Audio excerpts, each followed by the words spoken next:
Hi, I'm Howard Lothrop, host of Echo Partners TV.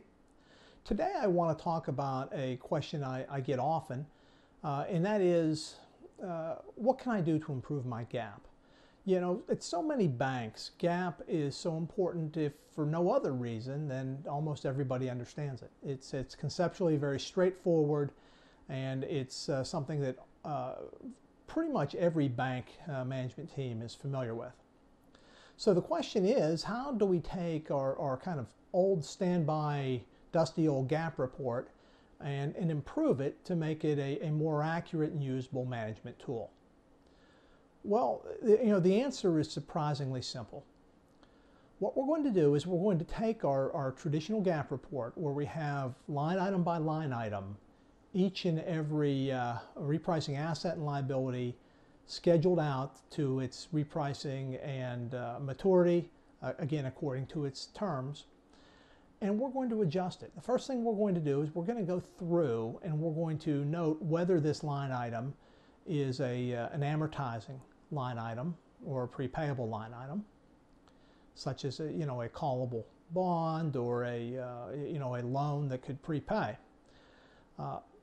Those things that are not amortizable or prepayable, and commonly this would be like U.S. Treasury securities, we're going to leave those alone. They're going to be right in the bucket that they were in to start with, which is the repricing bucket that they're going to be in regardless of whether rates increase or decrease. The second step is we take all of the amortizing items, chiefly this is going to be your loan portfolio, and we look at their current time bucket to maturity, and we're going to apply a scheduled amortization to them. So that is, even if rates don't change and this item's in the 5-year and over bucket, some cash flow and some principal from that item is going to be paid if it's an amortizer. So we make that adjustment for a standard basic amortization.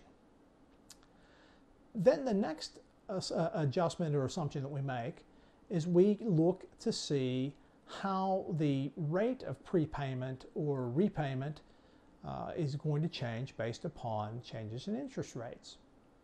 For example, if rates fall, we're going to expect our callable securities to be called more quickly.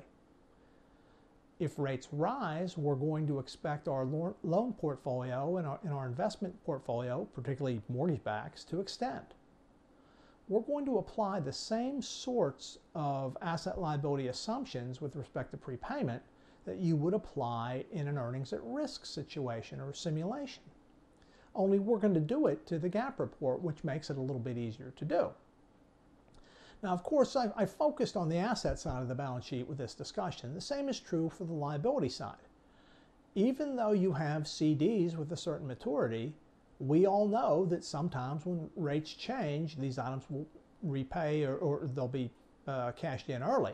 You might have an early withdrawal, and sometimes this happens, for reasons that are not consistent with interest rate movements. Sometimes people have life situations that cause them to redeem early.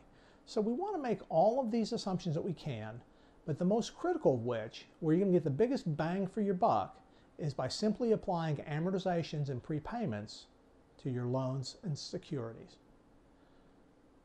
This will give you what we call a dynamic GAAP report.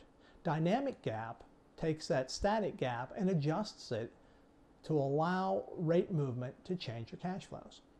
And that's exactly what happens at your bank when rates move. Is it going to be exact? No.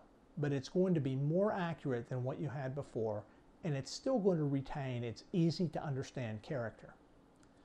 In fact, if you do this carefully and with a sufficient level of detail, the accuracy of your dynamic GAAP report will approach that of your earnings at risk or simulation models. So let's get busy, work on that dynamic GAAP, and we'll see you on the next episode.